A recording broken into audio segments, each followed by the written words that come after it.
বাংলাদেশের প্রতিবাদী নারী, যিনি ইতিমধ্যে সারা বাংলাদেশে আলোচিত নারী নেতৃত্ব, যিনি অন্যায়কে প্রতিবাদ করেন, যিনি এই বৈষম্য বিরোধী ছাত্রদের মুখপাত্র, সমন্বয়ক পদ থেকে অন্যায়, অত্যাচার, লুটপাট, নৈরাজ্য, চাঁদাবাজি, দখলবাজি, এমনকি নারীদের প্রতি অবমূল্যায়নের কথা চিন্তা করে প্রতিবাদী হয়ে তিনি তার পদ থেকে সরে গিয়ে তিনি প্রমাণ করতে সক্ষম হয়েছেন যে কোনো অন্যায়কারীকে তিনি আশ্রয় দিচ্ছেন না, অন্যায়ের প্রতিবাদ করছেন।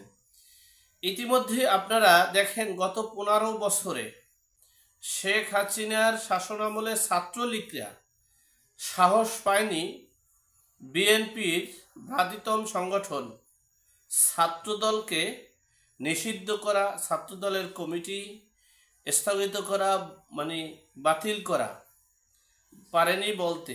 কিন্তু এই সাবেক বৈষম্য বিরোধী ছাত্র আন্দোলনের মুখপাত্র ওমামা ফাতেমা তিনি প্রকাশ্যে বিএনপিকে চ্যালেঞ্জ দিয়েছে। আর বিএনপিকে চ্যালেঞ্জ দেওয়া মানে কি? তারেক রহমানকে চ্যালেঞ্জ দেওয়া। তিনি প্রকাশ্যে বিএনপিকে চ্যালেঞ্জ দিয়ে, তারেক রহমানকে চ্যালেঞ্জ দিয়ে বলেছে আগামী 24 ঘন্টার ভিতরে ঢাকা বিশ্ববিদ্যালয়ের ছাত্র দলের কমিটি বিলুপ্ত করতে হবে।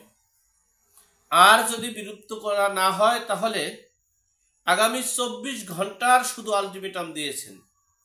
24 ঘন্টার মধ্যেই এই ছাত্র দলের কমিটি, ঢাকা বিশ্ববিদ্যালয়ের শাখা কমিটি বাতিল করতে হবে।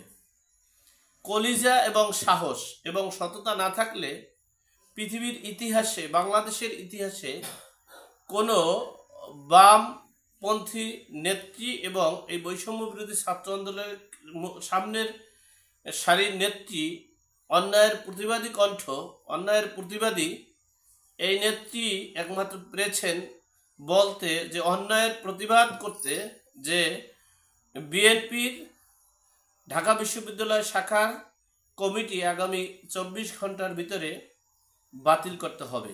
এখন দেখার বিষয় তারেক রহমান এই ছাত্র দলের কেন্দ্রীয় কমিটিটা ঢাকা বিশ্ববিদ্যালয়ের কমিটির বন্ধ বা স্থগিত করবে কিনা।